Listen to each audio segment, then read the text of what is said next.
When I was a little kid, a little girl, I wanted to be a flight attendant / princess. So I wanted both. I didn't imagine myself working in museums, but they used to visit my grandparents all the time during holidays, and they were living in Paris, and so they were bringing me to museums all the time. So I loved museums at the time, but I never pictured myself working in them. In order to be a princess, I had to find a prince, and I didn't find a prince at the time. Basically, when I had to choose which work I wanted to do, first I chose what I didn't want to do.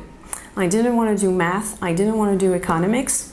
I wanted to do something related to history, and suddenly one day one of my teachers asked me, "But what do you want to do? What do you like as a hobby?" And I said, well, museums, when I go on holidays, because even when I was 18, I used to visit my grandparents in Paris.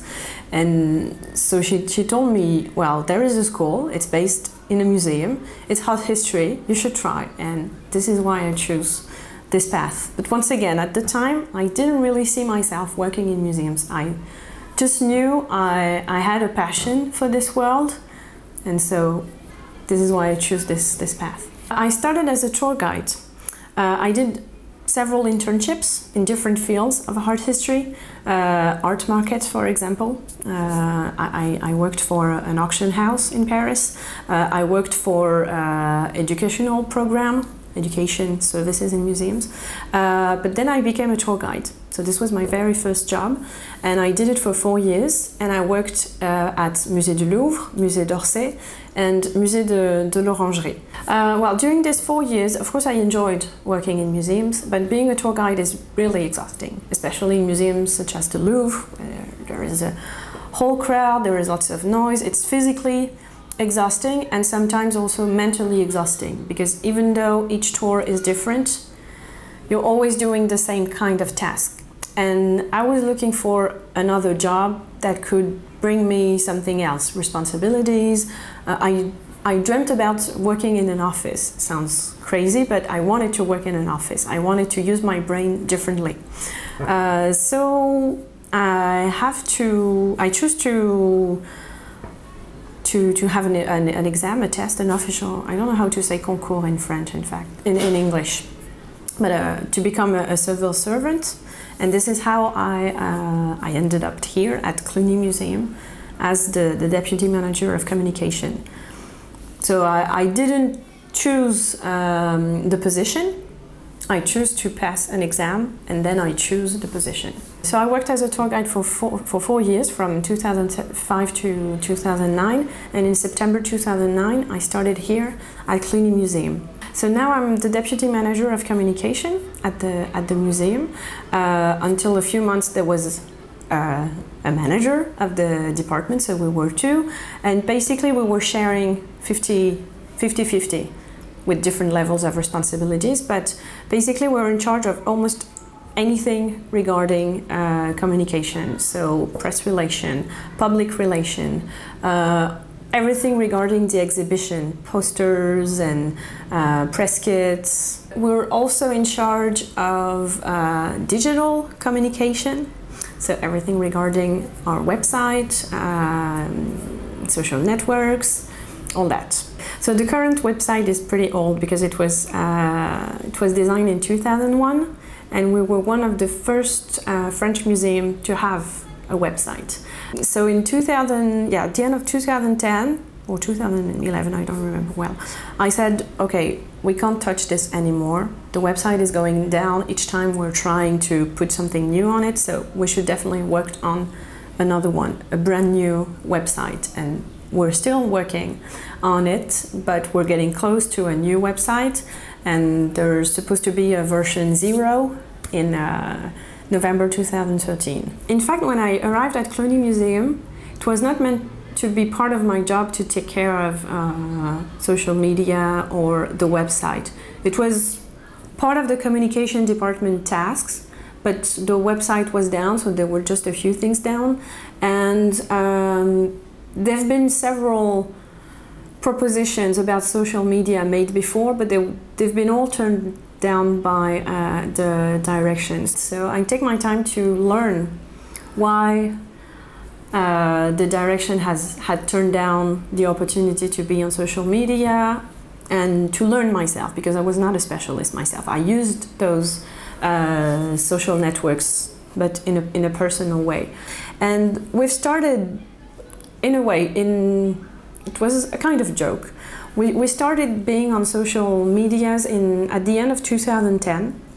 So it was at the end of my first year here.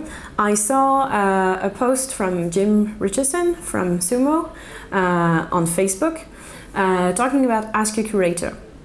And I shared the info on my personal page. And at the time, I was friend with one of the curator here at the museum on Facebook. So he saw it, and he told me, "And why aren't we on board already?" And I told him, "Okay, back to work on Monday. We'll be there," and we've been there. A few months after Ask a Curator, I applied for Museum Next, the conference in Edinburgh. And this is where I met lots of people. Maura Dixon, who's a firm and very dynamic activist, museum activist, and lots of people from different countries. So this was really funny, because at the time I wasn't part of the French community yet, but I was already part of the foreign community. The form of the conference was also really new, because in France we're used to have seminars, and colloques and conférences, very long speeches, 1 hour, 2 hour speeches. And this format of 30 minutes speech and then it's off, it was very good, because it's a good way to learn how to, bring ideas in a very short way. The French museum community is very active. There are different initiatives. The first I will talk about is Museum. It's an online community. It's a Facebook page and a Facebook group, and there are hundreds of French and foreign museums professionals who are gathering on this page to exchange information. The other project is SMV, so un soir, un musée, un verre, literally one evening, one museum, a drink. Not just one, several ones. And this was something started by two of my friends, Christelle and Laurent. They started in August 2011. They went to a museum for a night opening. There were just the two of them. And they thought, this is stupid, we should be more. We should organize something on Facebook now with with this strength of Facebook. We should just post where we're going and people will gather. And progressively it became something really, really popular. So we have something each week, which is crazy, because we're only 7 people in charge of the organization. But since August 2011, we've managed to have an SMV for each week. So luckily we'll go on this way, hopefully. For the future of digital projects in museums, I guess our main goal is to, I don't know if the word exists in English, but to professionalize those things. It means, for most of my colleagues, me included, it's not always written in our jobs and position description. So when we apply for something, we can say, I love digital project, but it's not always written, especially for community management. Lots of community managers of museums in France right now are community managers because they've decided to be. So we need professionalization, we need tools, to be better professionals. So for example, for civil servants, public employees like I am, we need something official, trainings or I don't know what, but we need this to be in a way formalized. So that's the first ambition, I guess. And for a better future, I don't know, I have plenty of dreams and plenty of ideas. Well, the best digital project is a project that could live from the people's house until back to the people's house when they're back from the museum. So being able to build a strategy and digital tools that help people to have information and content and share their experience from the time they learn about our existence online, and then they come to the museum, they visit, they can have information on the spot, and then they go back and they can share, and then it goes all around and all around, all over again. This is the perfect dream. It's achievable, but it will take time and lots of help from government, from our professional community, but for me this is the goal. Well, the good thing when you're young and just out of a school is that you're full of ideas and energy, and this is what you need in those jobs, because as I said, most of the time it's not written in your position and it's something you'll have to bring yourself. So keep the energy as up as you can for a long, long time. But also, on the other side, you have to be patient. I see a lot of young museums professionals who are like, well, they don't understand anything about what I'm doing, they're all stupid, they're all, I want to go on this project. You have to be patient sometimes. You have to choose not to do something. As I say in French, choisir c'est renoncer. Choosing is renouncing, I don't know if it does exist, but choosing is not doing things sometimes. So learn how to be patient and learn how to be strategic. So set up some goals.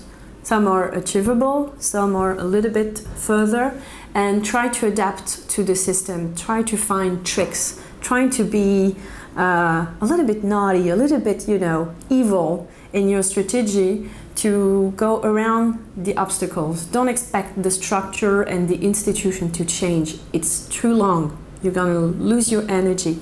Try to find ways around those obstacles, and this way you can achieve some goals and set up some project. And I believe it's more I lost my word.